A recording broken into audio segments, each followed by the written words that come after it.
Welcome back. Breaking today in our politics lead, Speaker Paul Ryan just announced mandatory anti-sexual harassment training for the House of Representatives. This news comes hours after a hearing on sexual harassment and assault in Congress. Today, Congresswoman Jackie Speier, Democrat of California, a survivor of sexual assault on the Hill, testified how the current system is failing those affected.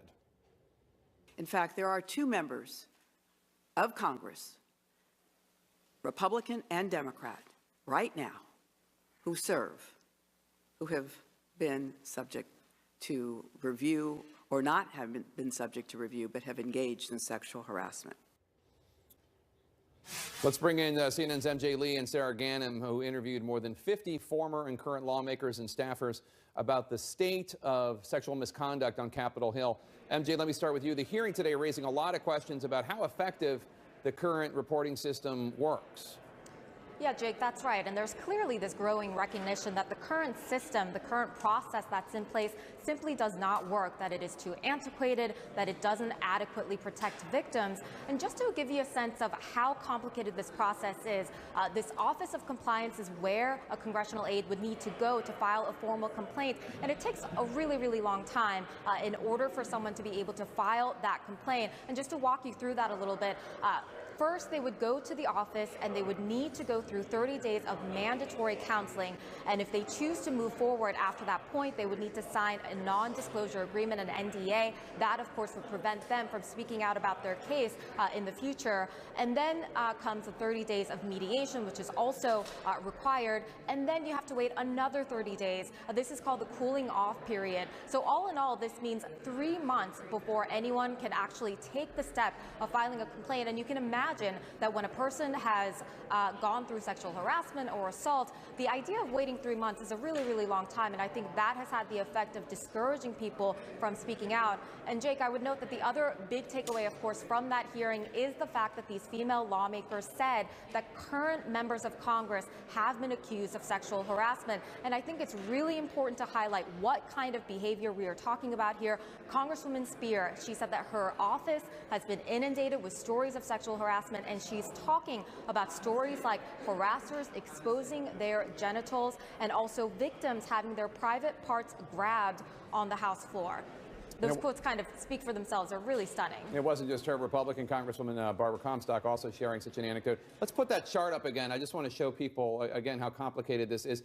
This, to me, MJ, just to not to put too fine a point on it, this to me looks like the kind of process that you would establish if you are trying to discourage somebody from filing a complaint. It looks like a process set up by sexual harassers themselves. Sarah, anyone who reports has to sign a non-disclosure agreement there in step 2 if they want to move forward. Is that normal? Well, it is to have a non-disclosure agreement when you're in the process of litigation against someone. We saw that with Harvey Weinstein. We heard about the NDAs through his company.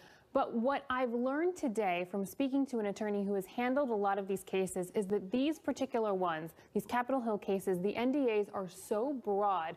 They include, you can't talk to your family and friends about it. You can't talk to your therapist about it. You certainly can't talk to your colleagues or report it to the police or to the House Ethics Committee. So the limiting nature of what that means, if you go forward and report it through the process, which you noted is the way that they're supposed to do it, then you are so limited in what you give up so many of your rights to approach the problem from a different perspective. It really dissuades a lot of people from reporting at all. We know from Congresswoman Speier's office that 80% of the victims that have come forward to them in the last few weeks with stories, 80% of them did not go through this process because of what they learned it was going to be. Some of them say they started the process and walked out saying, this is not going to help me, this is going to hurt me. Sure is handy if you're writing the laws. MJ, I have to say, with this current wave of women reporting sexual misconduct in other industries, and it's having an effect, men for the first time are losing their jobs. But I wonder, you hear about this on Capitol Hill today, Congresswoman Speier mentioning 2 current members of Congress but not naming them. Why such hesitancy on the Hill to speak out? I haven't heard about a current member of Congress involved in inappropriate sexual behavior since Mark Foley, which is maybe a decade ago. Why is this the current situation on the Hill, MJ? Yeah, this is a really important point. You know, in Hollywood, in media, we have recently seen these kinds of watershed moments where both women and men are speaking out against powerful figures and actually naming the perpetrators. But on Capitol Hill, that has not been the case. We have not seen, as you said, members actually being named. That has been, that moment has really not come. And I'm sort of haunted by a conversation that I had with a congresswoman who told me that she has been harassed multiple times over the years, but she does not feel like she can name that person. Unbelievable. MJ Lee, Sarah Ganim, thank you so much. That's it for The Lead. I'm Jake Tapper. You can follow me on Twitter at Jake Tapper. I now turn you over to Wolf Blitzer, right next door in the Situation Room. Thanks for watching. Happening now, breaking news, lacking total recall. Attorney General Jeff Sessions testifies that he now recalls a Trump campaign meeting at which Russia contacts were discussed. Why couldn't he remember it at an earlier hearing? Sessions denies ever lying to Congress. Does he just have a faulty memory when it comes to Russia? Politically motivated? The Attorney General says he's not improperly influenced by President Trump. So why has he now asked federal prosecutors to look into the Clinton Foundation as demanded by the president and congressional Republicans? Unfit for office. As a growing number of Republicans call GOP Senate candidate Roy Moore unfit, Majority Leader Mitch McConnell says he's discussed the matter with President Trump and has looked at the options to keep Moore out of the U.S. Senate. And nuclear button. A number of Democrats voiced concern about President Trump's command of the nuclear arsenal, calling him unstable. Are there enough checks and balances to keep any commander-in-chief from launching an impulsive nuclear strike? I'm Wolf Blitzer. You're in the Situation Room.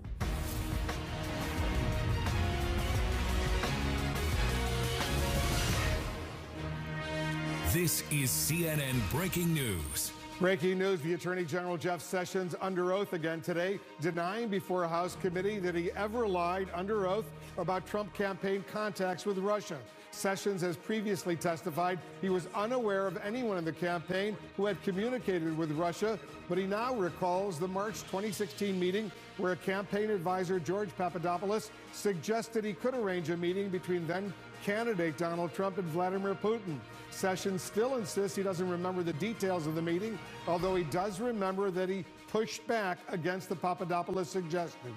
The Attorney General also says President Trump has not influenced the Justice Department, but his Justice Department is following up on the president's demand to investigate GOP allegations against Hillary Clinton and the Obama administration concerning the sale of a uranium company to Russia. Sessions did say he'd need a factual basis for naming a special counsel on the matter.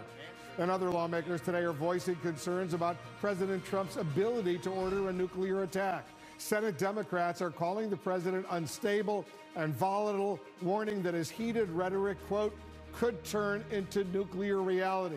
All that comes as North Korea warns that the presence of 3 U.S. aircraft carriers off the Korean peninsula is pushing the region toward war. I'll speak with Democratic Congressman David Cicilline of the Judiciary and Foreign Affairs Committees, and our correspondents, specialists, and guests. They're all standing by with full coverage.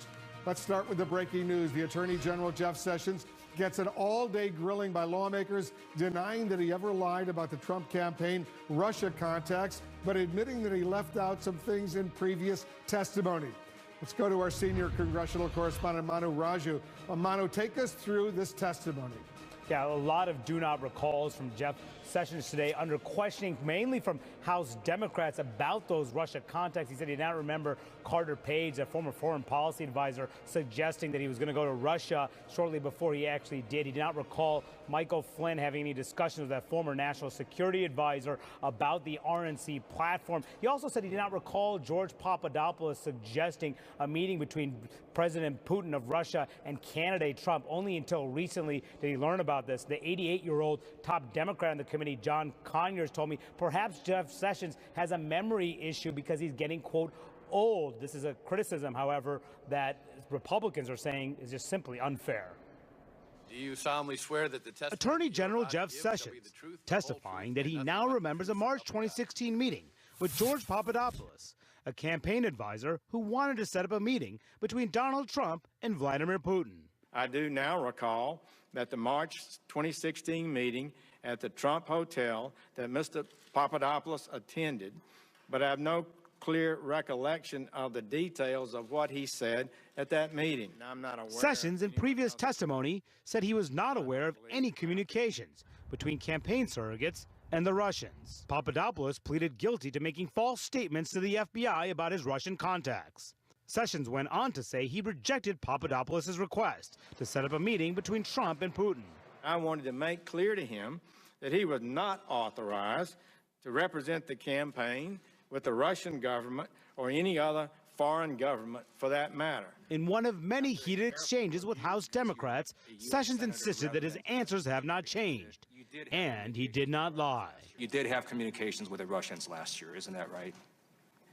Just yes or no? I had a meeting with the Russian ambassador, yes. Great. That's exactly the opposite answer you gave under oath to the U.S. Senate. So again, either you're lying to the U.S. Senate or you're lying to the U.S. House of Representatives.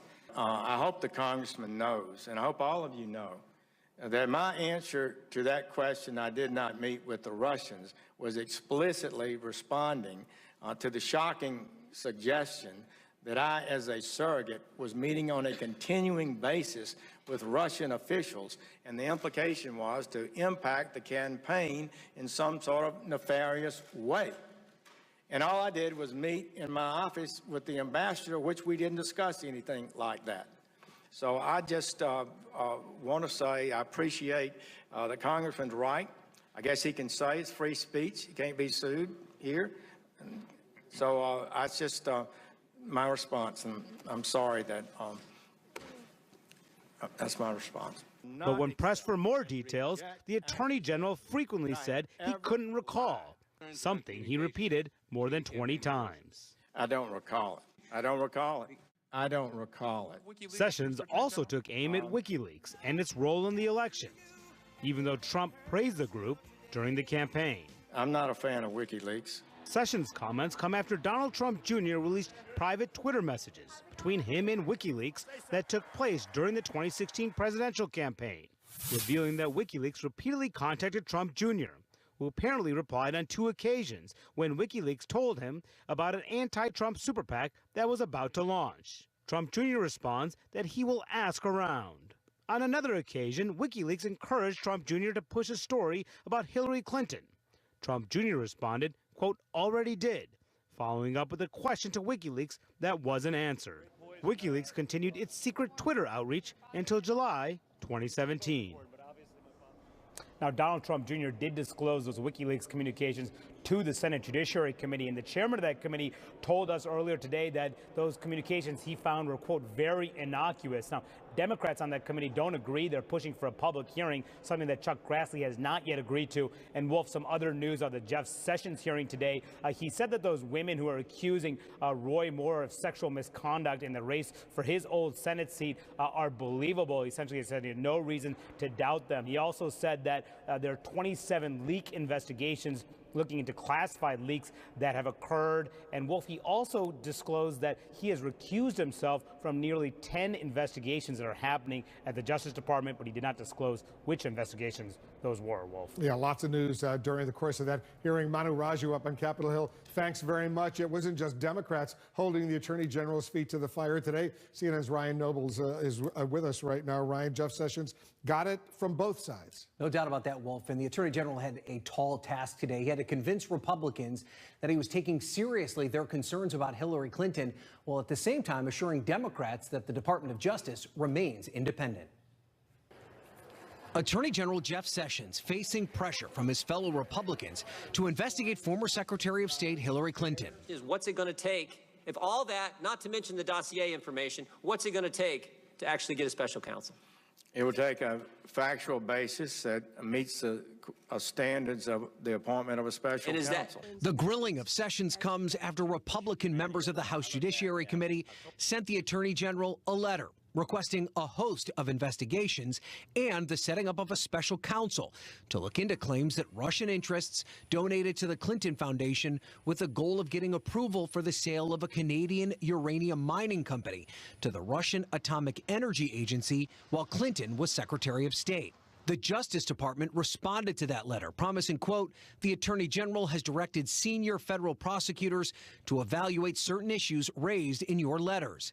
And Sessions confirmed that position in today's hearing. Do I have your assurance that these matters will proceed fairly and expeditiously? Yes, you can, Mr. Chairman, and you can be sure that they will be done without political influence, and they'll be done correctly and properly. Up until this point, Sessions